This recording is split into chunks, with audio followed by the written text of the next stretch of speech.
Hello and welcome. This is a friendly introduction to the paper, The Utilization Premium. Let me walk you through the main takeaways of the study. A growing literature in macrofinance examines the joint dynamics of firms' production decisions and stock returns. Existing studies discuss how firms' investment, hiring, and productivity all relate to their expected return. But there is another important production decision whose implications for asset prices remain largely unexplored, and that is capacity utilization. So what exactly is utilization? Capacity utilization refers to the firm's ability to adjust production up or down simply by choosing how much of their existing machinery to use. Say, for example, that the firm has two operating machines, like the two orange mechanical arms seen here. Now, assume the firm faces lower demand. Instead of cutting production by selling one of those machines, the manager can choose to keep it idle. That would imply a lower utilization rate. To put things in the right context, we know from existing studies that utilization is important at the aggregate level.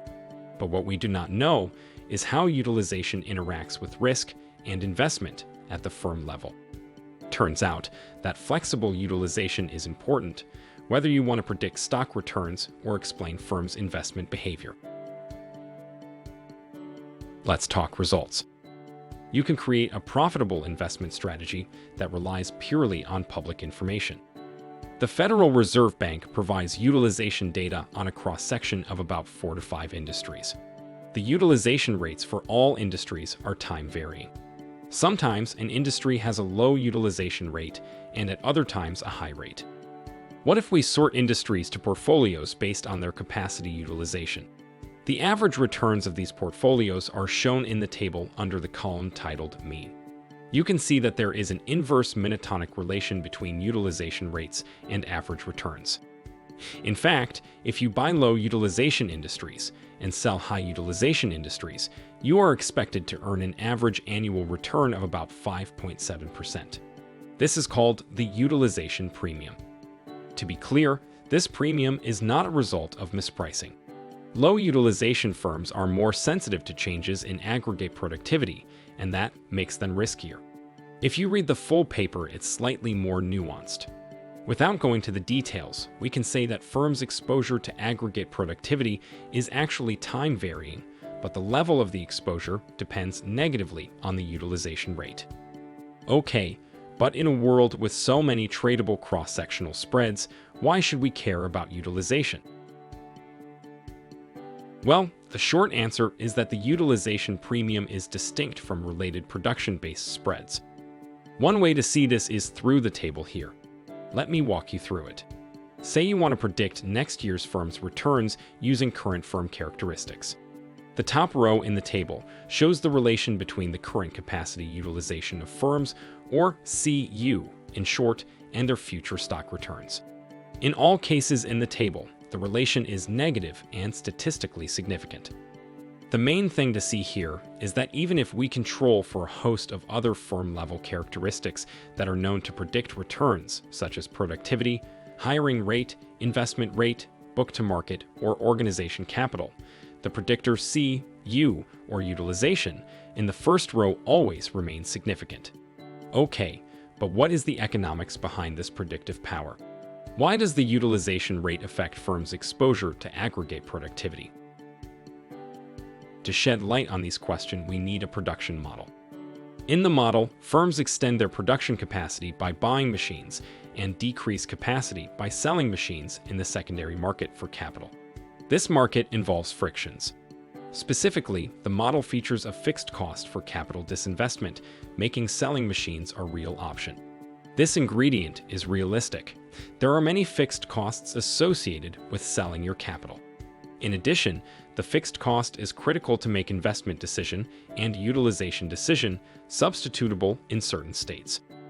Another key ingredient is a variable capacity utilization rate that controls the extent to which installed capital is used. Increasing the utilization rate is not for free. It shortens the service life of equipment and makes capital depreciate faster. All right, let me summarize for you the main model insights. First, low utilization firms in the model are riskier. The model predicts that the spread between low and high utilization firms should be about 5%, which is very close to the data. But why? The rough intuition is that low utilization firms have low productivity and they want to sell capital in bad times. But instead of exercising their costly real option to sell machines, these firms choose to temporarily scale down their production, simply by lowering the utilization of installed machines. Because the frictions in the market for selling capital are higher for these low utilization firms, exactly in bad times, they are riskier. Second, utilization is key for production models that feature real options to jointly match risk premia and firm-level investment. This is a bit technical. Basically, in a real option model with fixed utilization, the cross-sectional skewness and volatility of investment are too low.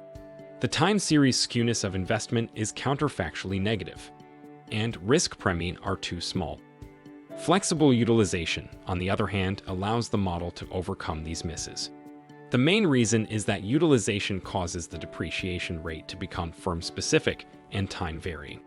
In simple terms, this time-varying depreciation creates more dispersion in investment rates and also in risk exposures. It also eliminates periods of investment inaction, also known as periods of wait and see, which typically arise in a real option environment. Finally, flexible utilization substitutes the need to rely on complex and high degree of exogenous capital adjustment costs in order to jointly explain investment and prices.